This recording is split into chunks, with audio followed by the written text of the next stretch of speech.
Hello, everybody. Thank you for joining us today. I am Yana. I'm the founder and the lead editor of Lekha, the Northeast Writing Collective, and I am so excited to welcome today our for our very first author interview, Dr. Bhargabi Das. Before we begin, I'm just going to introduce a little bit about Lekha. Lekha is a Northeastern and Himalayan writing collective, and we began with the goal of highlighting voices and stories from the region. Our larger aim is to create a space where creatives can share their work and connect with each other. And on our website, we publish short fiction, creative nonfiction, poetry, and photo essays. This author interview series is sort of a natural extension of that goal. It's a way for us to sit down and talk to writers um, who we admire and who are from the region so that we can learn about their process and their experience and hopefully learn something about our own writing and publishing through their stories. I couldn't be happier to start this series today. Joining us for our first ever session is Dr. Bhargabi Das. She is a writer, translator, and anthropologist from Assam, and she is currently an assistant professor at the School of Humanities and Social Sciences at Shivnatha University. She earned her PhD in anthropology from Maynooth University in Ireland, where she was an Irish Research Council scholar. Her debut translation, Chaos Dance in Ebbs and Flows by Akar Books, brings to life the short stories of Dr. Bobindranath Hoikia. The stories she has picked center the inner worlds and the everyday rhythms of Assamese rural women. They often shed light on themes of gender, class, conflict, loss, urbanization, gentrification, among many other things. Um, Bobindranath Hoikia was one of Assam's most celebrated literary figures, known for his evocative short stories, novels, and plays that capture the subtleties of Assamese life perfectly. He is a Sahitya Academy Award-winning writer and a renowned filmmaker. His work is celebrated for its psychological depth and empathetic portrayal of the everyday lives, especially of women. Um, so that being said, firstly, congratulations on publishing your book, and thank you so much for joining us today. I'm so excited to be doing this because I've been reading the short stories, and your work actually introduced me to the work of Hoikia. And this is the first time that I was reading anything by it, and I know that I'm just going to keep looking for more now. So thank you for starting that journey for me. Um, and so just going off of that, maybe I can first ask you, what was your experience like translating Hoikia? You mentioned in your introduction that his work is like a lover you turn to when you're harmonious with yourself, and I just love that phrase. But do you remember when you first felt like this is what I want to translate at this point in my life? Yeah. No, thank you so much, Yana, and to the Lekha Collective. Thank you for giving me that space, and kudos to all the work that you have been doing. Amazing. Coming to why I decided to translate Wikia, to be very honest, I think when I began doing this, it wasn't with the intention of like publishing at all. When I started even translating the work, um, I was almost finishing writing my PhD, Hmm. but I was also kind of bored with academic writing. So I wanted to sort of like, find refuge in a space where I do like a little bit of more creative writing. So I think, like did this translation in the beginning to escape that sort of boredom. And honestly, like the genesis of this translation probably it's coming from a space of boredom. Hmm. So, but in Soikia's writing, I mean, in Hoikia's writings, I kind of like find a lot of pleasure and as you mentioned, and I have also written this, that unlike with other authors, I think uh, whom I turn to in my everyday when there is conflict or there is tension or there is anxiety, and Saikia, for some reason, I have never sort of like resorted to when there is some sort of conflict. I've only gone to him when I'm at peace and I'm myself. And I think while I was writing my PhD, uh, after a string of heartbreaks, I think I was finally in that space of being comfortable, happy with myself.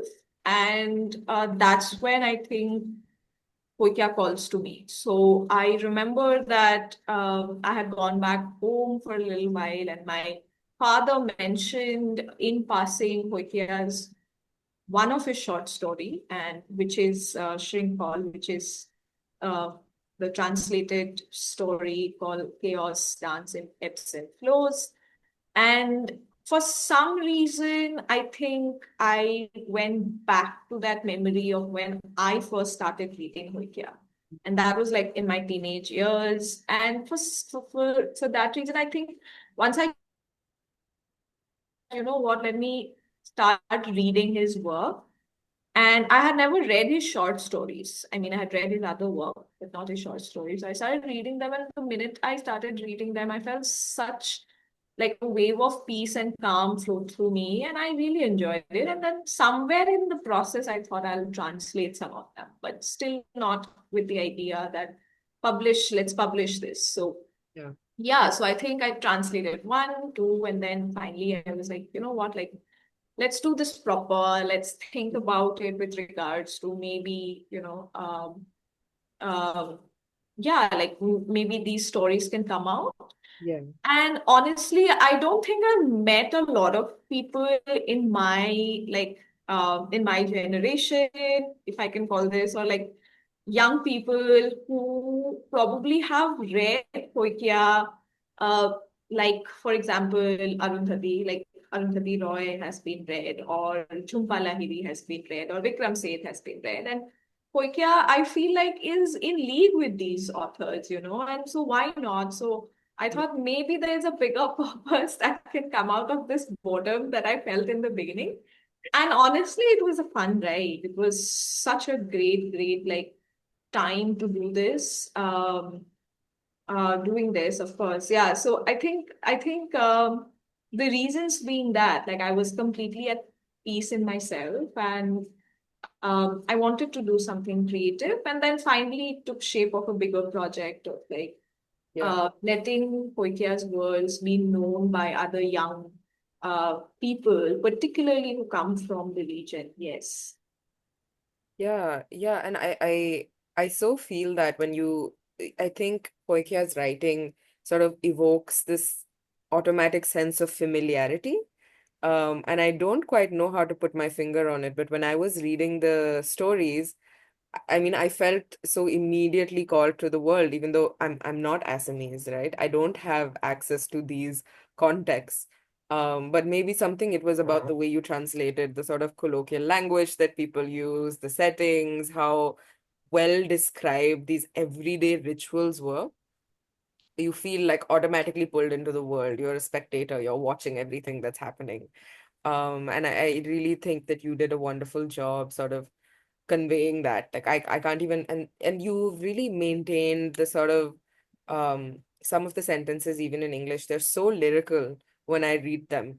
I was just struck right to the ground. I was like, oh my God, I can't imagine what this would be like to read it in actual like in Assamese. But again, I think and like what you said, like I was so shocked that this was the first time I was coming across his work through your translations. Because when I actually did my research, this he's a really renowned author. He's won so many national and international awards, and yet, I had never heard of him. Um, and so, yeah, thank you so much for doing that. And I definitely think your purpose has been served. But I wanted to ask, so how long was the process of sort of that germ of the idea of let me start translating this to actually finishing the stories and then, trying to find a publisher? How long did it take you? I mean, if I can, I don't think I have a concrete sort of a timeline because, as I said, I honestly started this not with an end goal in mind. I just wanted an escape from my routine academic writing. Not that I think my academic writing is also pretty, it is pretty vivid. Mm. And, but like I wanted some creative writing to happen side by side.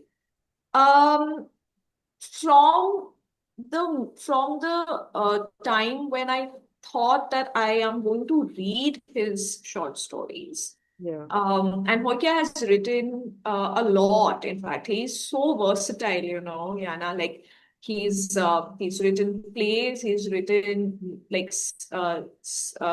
movie scripts, like screenplays.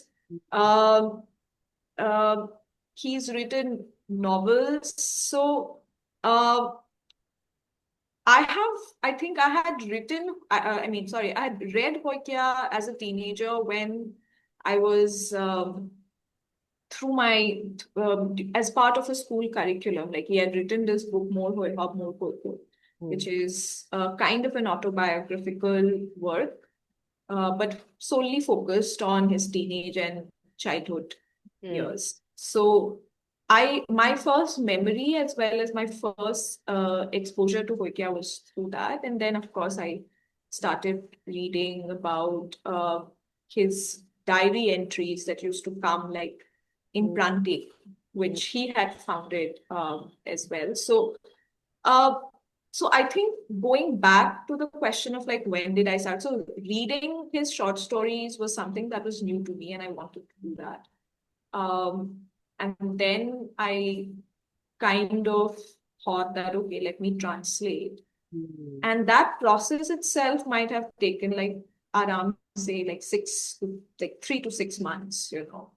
Uh, like because the short stories are there in one place, like the Assamese short stories. Yeah.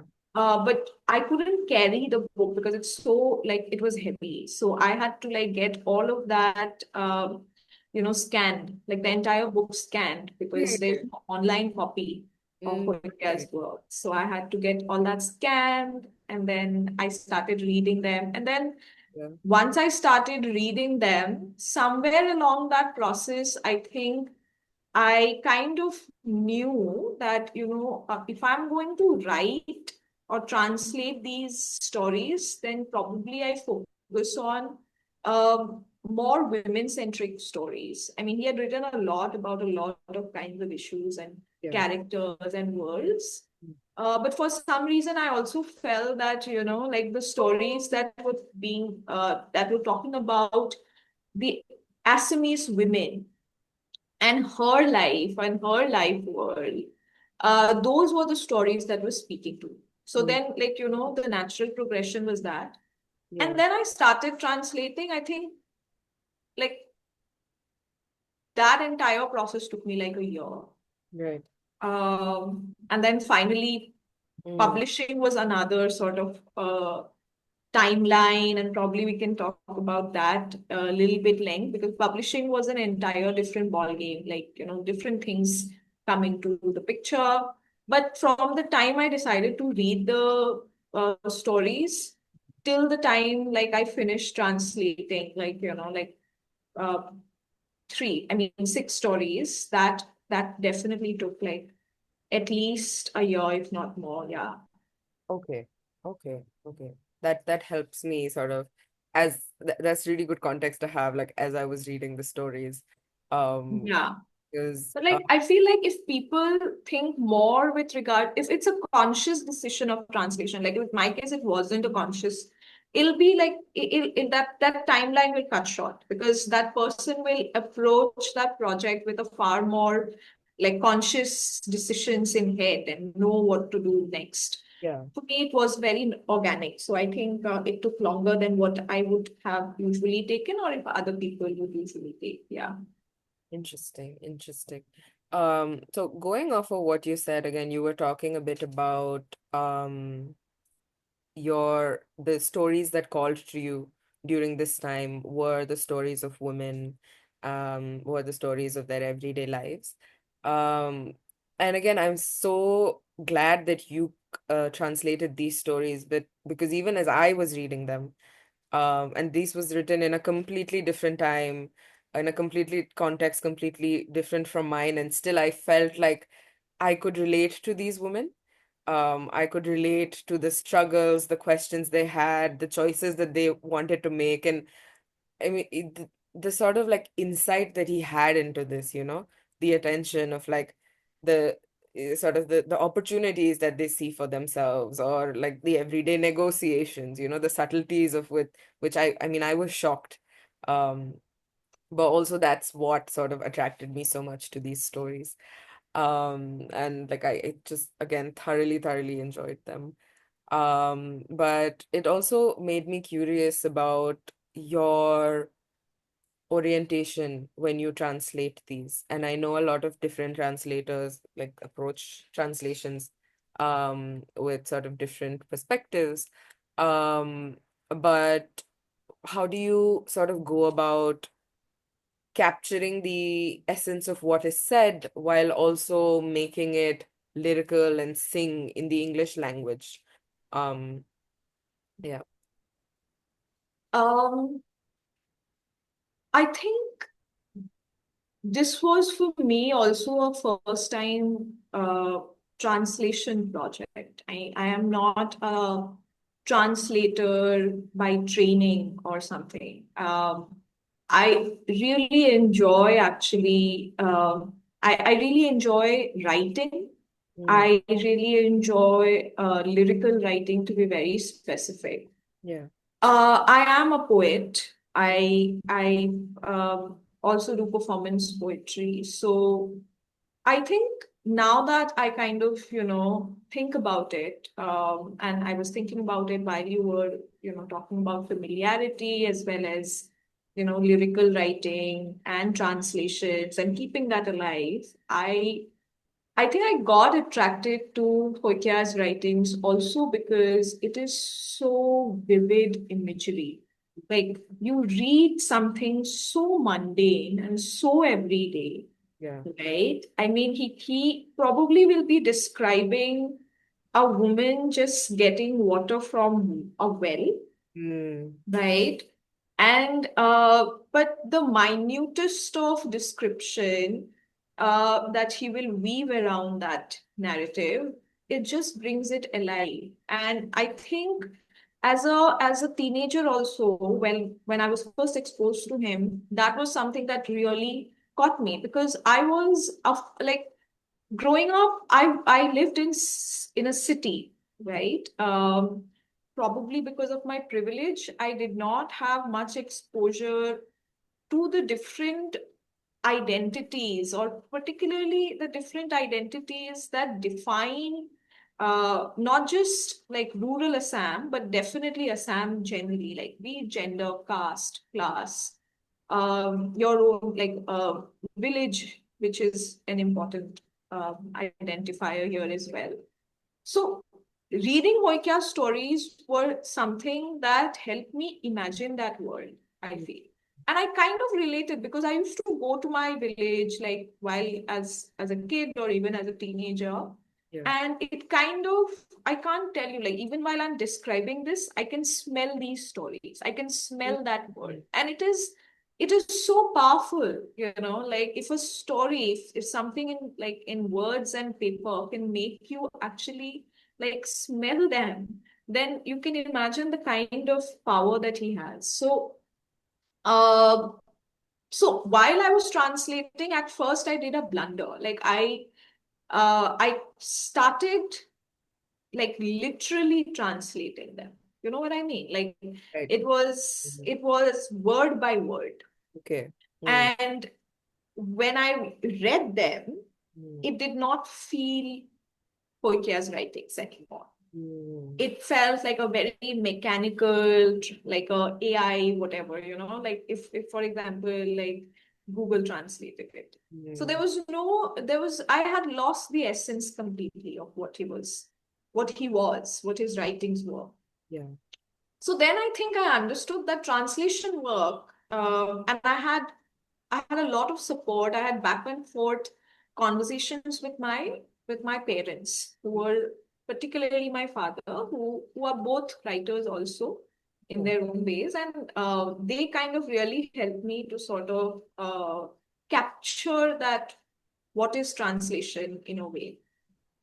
And then in translation, I felt that the most important thing is to really understand and capture the essence uh, more than the words. I mean, the words don't matter, to be honest, and that somehow can be also biased, that because you were reading the work as a reader first, and Mm, then if you have been engaged with that author for a really long time, then mm, you already have a particular sense, you already have a particular idea of how that author sounds to you, makes you feel, makes you imagine. mm, Now, the only thing that I could do was that I wanted to translate that. I wanted to translate how Hoikya made me feel, mm, or made me imagine, or made me think about these words.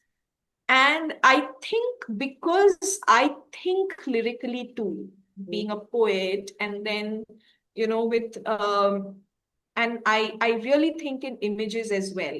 That really helps me, be it in my academic work or otherwise. mm. It was the minute I understood what translation is, at least for my project, Yeah, then it was a joyous dance, I would say. Like I knew what I had to do. I yeah, just had to bring my experience of poetry and lyrical thinking and imagery, yeah. and then uh, match it up with what Mm, Hoikya was trying to say. So now that I think, translating Hoikya probably was a natural choice for me in that sense, because mm. yeah, so he really brought out that poetry or the lyrical side of me, and I Yeah. think that really helped. Yes. Yeah, no, and I mean, now that you mention it, that you are somebody who like thinks and imagines in images, and you also have experience with poetry, I can completely see it in your writing and in your translation. Even the smallest things, right? Like I think it was in the story of Description of a Wordless World, where there was one sister is leaving the house and getting married to somebody, right? And it was a description of how she sort of packed up her life in a little thread bag and left everything with it. And like that line really just it it's the image of it, right? Where this sister is sort of getting separated from her sister who's getting married, and she's feeling abandoned, but there's also this new life that's starting for the other sister who's sort of in a rush to get out of here, you know? And you were able to convey that feeling with the imagery of, somebody packing up all her small belongings in a bag so well and just rushing out. And like, I mean, I totally see it. And I think that that has helped so much with the translation. And I think that's why the translation comes to life. Um, Even for somebody who hasn't really engaged with Hoikia's work or with really regional Assamese literature at all. Um, but yeah, no, again, just I'm so happy I came across this.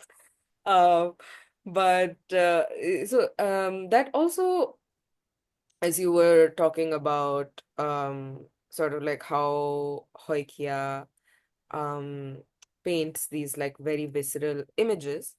I got the sense as I was reading him that, or as I was reading you, um, that there is a very sort of modern sensitivity almost in his writing.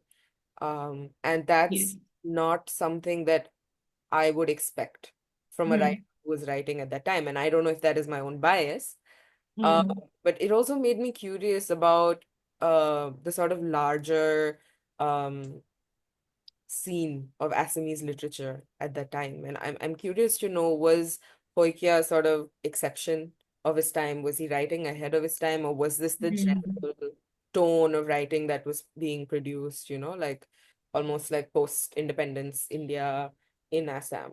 Yeah, I'd like to know a bit more about that. Yeah, no, like, thank you for that question, because I kind of have also thought about it. And Yana, like he's, I feel, a man of, I won't say contradiction in that sense, but a man who brings probably two different kinds of things and mesh them very well together. Like Hoikia is a physicist Mm, by right. training, Mm, right? And then he goes into these creative fields. And sometimes I also feel that because I think one of my friend told me that because he is a physicist, he's so good at noticing details, like mm, in his stories or in the way he would make movies. mm, In fact, it's not just in his short stories, but mm, if you watch any of his movies, mm. that has been made for him, for which he also like won a lot of national awards. Yeah. All those movies are, if I can say, like well ahead of time. Like Mm, these are stories that came at a time when probably, so rural Assam, if you see in popular media, particularly, I don't know at this point how it's being portrayed in movies or in popular media. But at that time, at least growing up, the movies that I used to see, rural Assam was being depicted as this very romanticized. So there was this very binary image that was being created for rural Assam, which was either it was like very happy, romantic, beautiful, that kind of a place where everybody is like, joyous, simple living. On the other hand, the other imagery was like it was extremely like poverty, deprivation, not a nice place to be. mm, That binary that was created. I feel Hoikia breaks this. And mm, that's also something that I felt really attracted to while I was reading, because now I was reading it also as a social scientist. I was mm, also looking at it as an anthropologist, as well as, of course, as a reader. mm, So I love the fact that Hoikia kinds of bring this very real mm, rural Assam.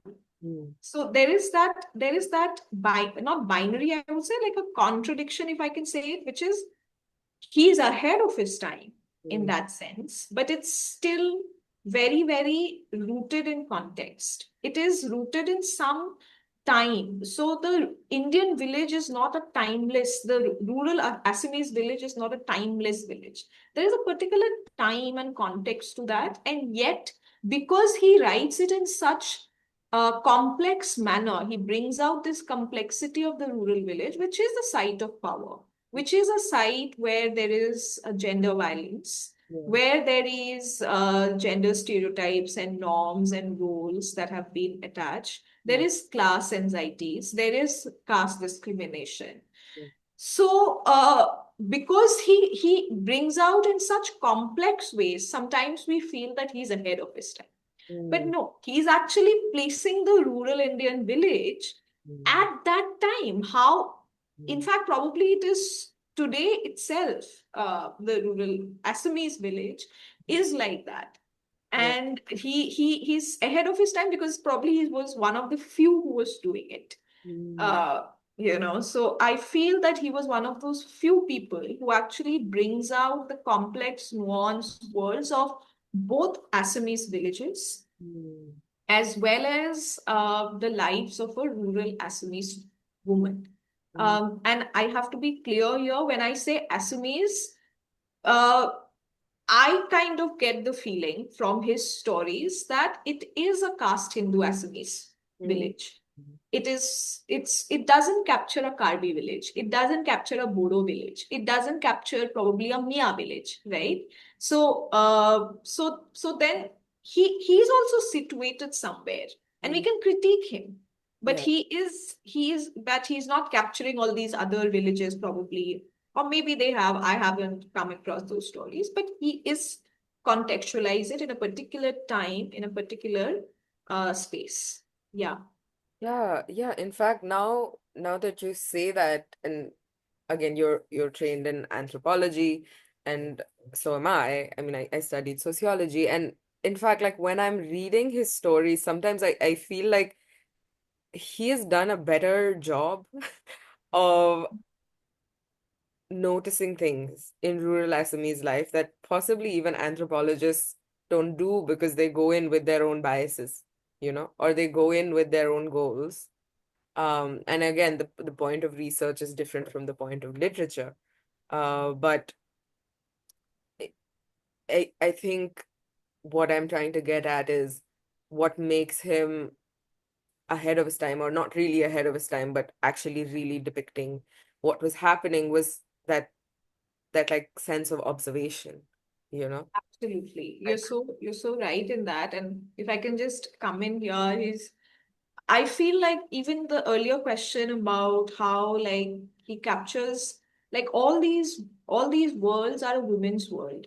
mm, And standpoint theory where feminists are talking about that, a woman is, if you're not a woman, you'll not be able to capture that women's world in that most honesty. And yeah. you know so and I probably will agree to it in Mm, a lot of ways, but with Hoikia I feels it kind of is challenging also, because him being this upper caste Assamese Hindu man, right? He kind of so honestly and as well as brings out these nuances of a women's world. And I mean, not just the outer world, but also her inner world, like her desires, fears, anxieties, so well. And I asked this to my father, like how did it happen to him? Because he's no more. I can't talk to him, but I feel like, so my father said that when you are very closely attached uh, to probably the women characters in your life. So, uh, how he was with his wife or with his daughters. Also, Soikia led a very disciplined life, which is unlike, my father used to say that unlike Homen Borgohain, who was a contemporary, yeah. but had, and we have this notion of authors, right, that oh, like authors are all over the place, they are in these dark places so that they can write well. I Yeah. feel all of that notions are being like challenged by Hoikia. He used to be a very disciplined person, Yeah. like he used to wake up like early, he has particular routine, gardening, writing his journals, going to the movies, going for the grocery. He was a very everyday man. I feel that is also the reason he used to notice this world's like so minutely, Yeah. because he was in touch with the everyday. Mm. So yeah, sorry, I kind of No, jumped in I mean, between. it's so entirely true. It also makes me think about like the process of writing, right? As writers, it's so hard to sit down and, for months you're thinking you want to do this one thing, and it can get dragged on forever.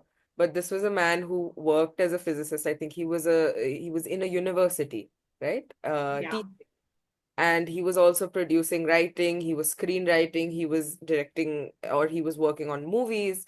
And these were all getting national and international recognition, you know so to be able to produce that, the sheer amount of work, along with keeping like a regular 9 to 5, um yeah, like I was also wondering, like, how did he do it? you know like, so, and it's so much writing, yeah, um, but yeah. yeah, I think we're all the more luckier for it. I mean, in today's world, I see a lot of young writers, and I'm so sorry. I sound like an older auntie, but I'm just saying because I also teach in a university, and I've gone to colleges to judge different events where young writers are writing, and uh, I feel writing is not an isolated event. It is not an isolated process. I genuinely believe that. And I see young people, um, like, being so much within themselves, like particularly poets or writers. It's as if like you have to cut off from the world and you have to be in this zone of writing. I don't think writing works like that. I think for me, best writings come from messy. engaged places where you are working and engaging with that messy world outside. And you are formed as a writer through that. You have to engage with the social political. Mhm. It cannot be an individual story. Of course, it is an individual story at the end of the day because it's your story. You are writing it. But that engagement, even daily activities like yeah, going to the grocery store, seeing what's happening in that world, seeing what's happening around you. Yeah. I find that really lacking with young people today. And I'm hearing this and I feel so weird because I'm talking like this older person, like, oh, like young people and all. But yeah, and I feel that's something that we really need to sort of engage with, be it in Lekha, be it in my own teaching. I think we really have to make people or at least individuals think more collectively and how we are shaped by the collective, how our writings are shaped, because Koikia's writings definitely are better or what it is today because of his engagement. Mm. No, I mean you're so right about that. And I think that's kind of the space we were trying to build with Lekha Yes. when we first started, because I know so many of my peers around me in universities and my social spaces who write wonderfully and who write about, their everyday lives, but they almost self-reject, or they feel like there's no space for a writer like me, or like me in this one isolated place from this one town in the Northeast writing about this very niche thing that nobody will Yeah. understand. Who will want to publish this, you know? But really, as we do more work with Lekha, as we publish more writers, as we hold workshops, I am able to so clearly see these, like, points of like, hey, actually, we're all not so different from each other. These are themes we want to talk about. And these are themes that are of interest to people. People are reading, people are curious about this. And I Yes. sometimes, yeah, the popular narrative of writing and producing creative work is isolated, and you are this reclusive living in a cave, but that's the opposite of the kind of space we're trying to create. But yeah, no, thank you for saying that. But it also made me think about, like, you're talking about a lot of young writers, in maybe like in the country today, let's say. Um, and these are the people who are hopefully reading your translations. And so I'm curious about, like, now that your book has been published for about 8 months, right? It's been out for 8 months. What has the response been like? Who are your readers? Are they mostly young people, or are they older people? Are they Assamese, non-Assamese? Yeah, what's the reception been like? Uh, to be honest, I think I have received more messages or even people who have reached out to me who are first time authors probably, or they are writing things Mm, um like generally advice with regards to how the publishing is. So mm, they have reached, so mostly young people actually who have reached out to me, mm, and not so much from outside the region, mm, but people who are from the region. It's also a challenge to, I think, market what you have written because that's a different ball game, and probably we can talk about that a bit. But that's a that like once you have written, like what now, like what happens next. I right. think there's a lot, I get a lot of messages from young people sharing such anxieties and sort of asking for guidance, like what should we do next, what Yeah. is next step. So yeah, so that's something. But I'm very happy with the messages because a lot of them have also, like just like you said in the beginning, that you weren't aware of Hoikia's writings, or so a lot of them have reached out to me because of that. Like they weren't aware, they really enjoyed the writings. It's also short stories. The best thing is that it's like a starter. It's like you can finish in one go and then get a sense of a world. So yeah, so most of them have reached out to me because of that. I also love the fact that I mean, so many of us are now, I am from Assam, but for the longest time, I did not feel belong to it. Mm, I struggle with my belongingness to Assam. yeah. And somehow I feel that even in the messages that I receive, so many of these are young people who have moved out of Assam, like in a like really long back Mm, or recently. yeah. And somehow I feel when we are outside of familiarity, like even for me, going back to Hoikia probably was that when you're outside of familiarity, Yeah. you kind of seek familiarity. You want to know more and more about worlds that you come from. You start questioning belongingness. Where do you belong? What is home for you? Yeah. And I think some of these queries have come from that space Mm, that, okay, I didn't see Assam like that. I don't know about an Assam like that. mm, And that gives me like immense joy because it is exactly what I had aimed to achieve through this. mm, To let people, because I found a lot of magic and joy and peace through that by knowing that world. yeah. And I like the fact that these are people who are also finding the same, particularly also for people who are not from the region. I would say that like we are called the Northeast, right? And I like the fact that we are called Northeast. I think it projects a more anchor point for us to kind of for different kinds of political demands or making people aware and all of that. But there's also a danger to that because Mm, then you see all of these different cultures. I mean, within Assam, there are different yeah. cultures and ethnicities and communities. But even within that entire Mm, Northeast, there are loads of other stories. There are loads of other differences. mm, And when you make it into a block, you mm, kind of like have a fear or danger of like, blanketing that.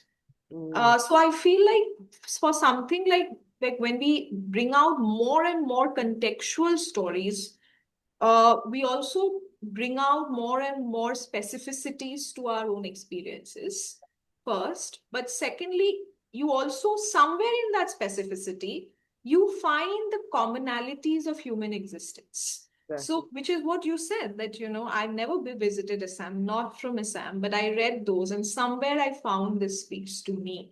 So Yeah. I think this balance Mm, of, and it's a political thing, yeah. when you're writing, particularly for writers who are coming from marginalized regions, it's a political act when you are bringing out your specificity of experience Yeah. while making the reader believe that, look, there is also, we are not different.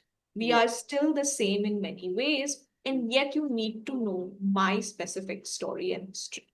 So, yeah, so I don't know what I was No, going that's at, brilliant. but That's yeah. really that's so well put. In fact, the more you say it, the more I'm able to understand what I want to do with my writing, or really like what is the purpose of my writing or the kind of writing we publish at Lekha. Um, Yes. because even when we started Lekha, me and my like the managing editor for Lekha, Pauline, we were discussing about how is it really fair to just bracket this as a Northeastern Writing Collective? We from the Northeast, even within our own state of Manipur, know how much diversity there is. Can we really blanket it as a Northeastern and Himalayan writing collective? Um, but we had many discussions and we were like, no, actually, I think there is some purpose to having this statement, but in our work, you know, we will again trying just by simply sharing your stories, you're providing us the context Mm. of what this space is, of this is, hey, we're not all one people, you know? And we have so many stories now on our website that maybe that like narratives almost conflict each other, you know? But Yes. that is the point. Um, Yes. Yeah. So beautifully put. Yes, absolutely. yeah, That, no, that's the purpose of a writing. I'm not saying that's a conscious purpose. I mean, I didn't write or translate Hoikia with the purpose of like, oh, I have to make people aware. This yeah, is that's no. great. But the fact that you're doing it itself is a political act, Exactly. that you're writing. you come from a marginalized region, you're writing about marginalized region stories, Mm. and we need it. Yeah, Like, how many of us are reading stories from the Northeast? exactly. So we need that. Yeah. Yeah. Yeah. Okay. So maybe we can talk a bit about your journey with publishing. Because as we discussed, it's come up, it's the whole different ball game. There's the process of writing and translating the work, but then the process of actually getting it out there for the readers to find you. So I want to know, what was the publishing journey like? Was there any sort of rejection you had to face? Because I think from what I know, getting publishing for short stories is hard, but also getting publishing for translated short stories, um, Is like, hard. yeah, it's harder. So what was your Yeah. experience like? Yeah.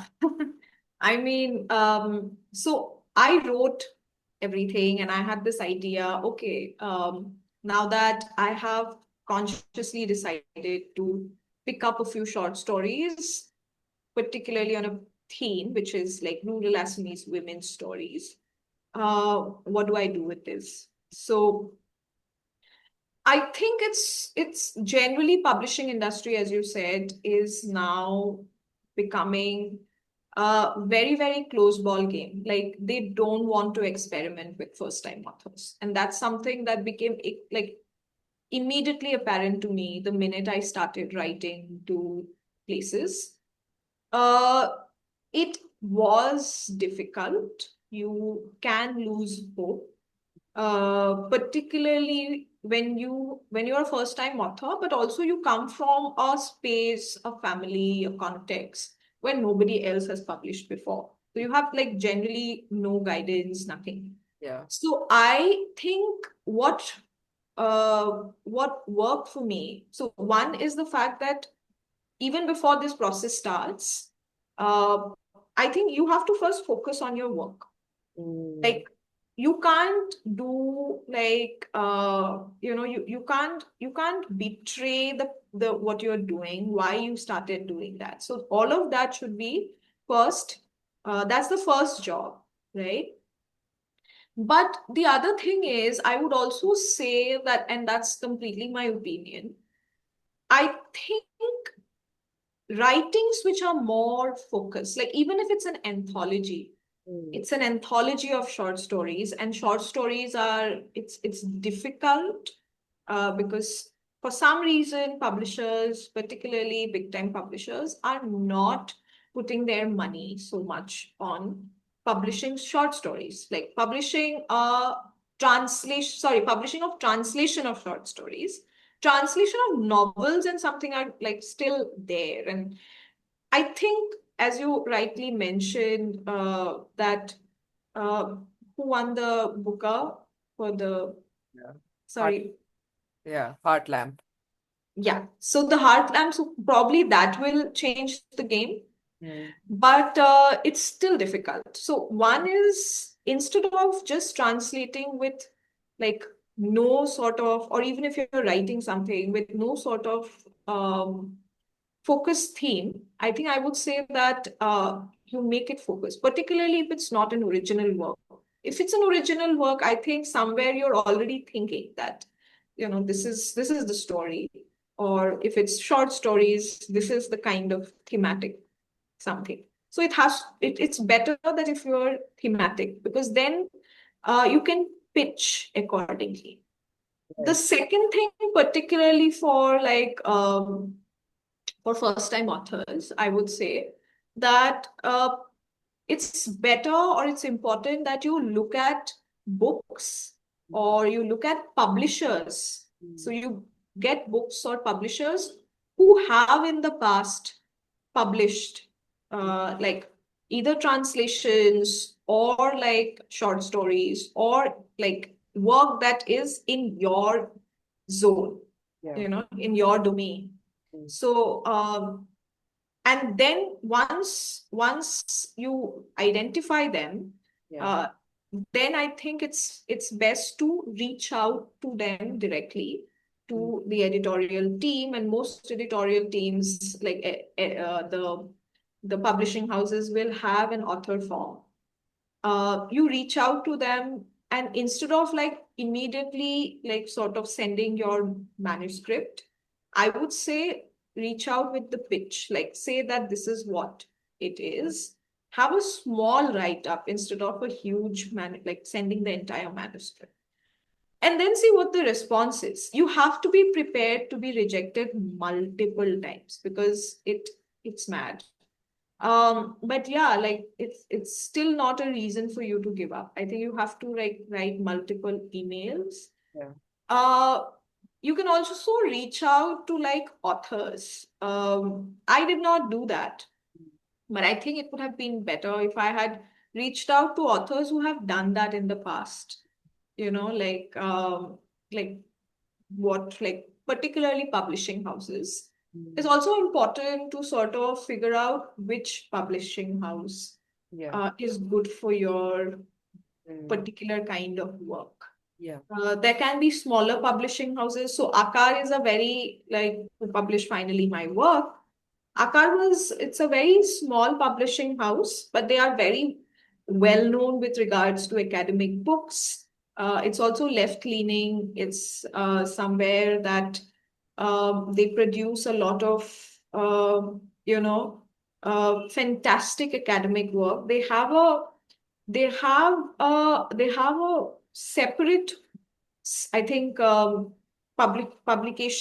publishing house, which is publishing like mostly literature or like short stories and stuff like that. But this particular section, like Akar, publishes mostly academic work. Okay. But you pitch, and because I pitched, I think it happened. So just because it like if it's a publishing house that you really enjoy, Yeah. I think go for it and then see what the response is. Sometimes you also get feedback on what to do next. If not this, then who? Like, then they also say that. Okay. So yeah, so I think largely that, like, if particularly publishing is a different ball game, you Yeah. have to think of your baby Mm. as a product. Like this is a market. So you Yeah. have to sell it. You have to think particularly, not just in terms of focused theme, but also focused audience. So because they will ask you who is it for, and accordingly they will take a decision to publish or not. So you have to play at both the specifics of this, like what is specific about this anthology or this story that is nowhere else. Uh, so play on the specifics while telling how it would benefit the larger audience. Um, so that you'll have to do, and yeah, have to be patient. Have to be patient in this entire journey. Yeah. Yeah. So if you don't mind sharing, how long did it take you to when you started pitching to when you finally got success? So it took me longer to publish. Um, I think also because I got a lot of refusal, I got a lot of rejections, and then I had given up. So I had given up, and then finally, somewhere like while I was I had moved back to India, and I was starting teaching. Uh, One of my colleague actually sort of asked me that, what are you writing these days? And I said, look, I had this manuscript written a long time back. I'm working on something else now. And then we started discussing, and he said that, why don't you pitch it to Akar? Yeah. And Akar I pitched, and then they were very much interested because they were keen to publish more regional work. Okay. So that's why like small time publishing houses are like small time, but someone who has a very specific audience. They're very, very crucial, and you have to identify them.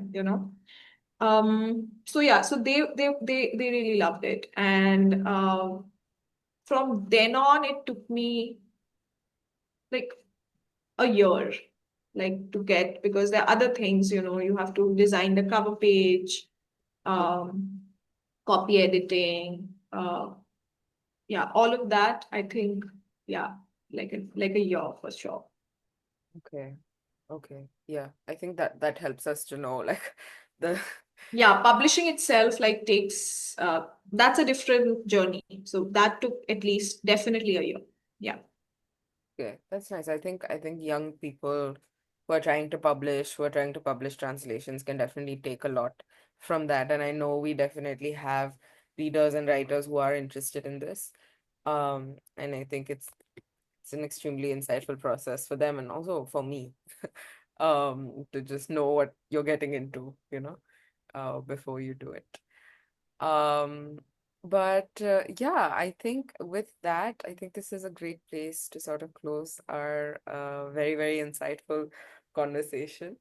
Thank you so much, Bhargabi, for joining us today and sharing with us your insights of writing this story, but also I learned so much more about Hoikia through this conversation about writing in general, and I feel just completely very, very energized. Um, Thank you so much. Thank you. Thank you so much for having me. It was such a like joy to sort of have this conversation. I'm transported back to a lot of things. So thank Oh, you. no, I'm so happy. I'm so happy. And congratulations on being the first author interview we've done for Lekha. Thank you so much for watching us. If you are interested in more author interviews such as these, we will be releasing more. So be sure you follow us on Instagram at lekha.writers and also keep an eye on our website, where we'll be posting more updates about author interviews, also publishing more stories. And if you'd like to submit to us, we have a submissions page where you can send in your stories, and we'd be happy to publish you. But yeah, with that said, I'm going to close this interview now. Bhargavi, once again, thank you so much for joining us. Um, and Thank you. yeah, be sure to check out our Instagram and our website.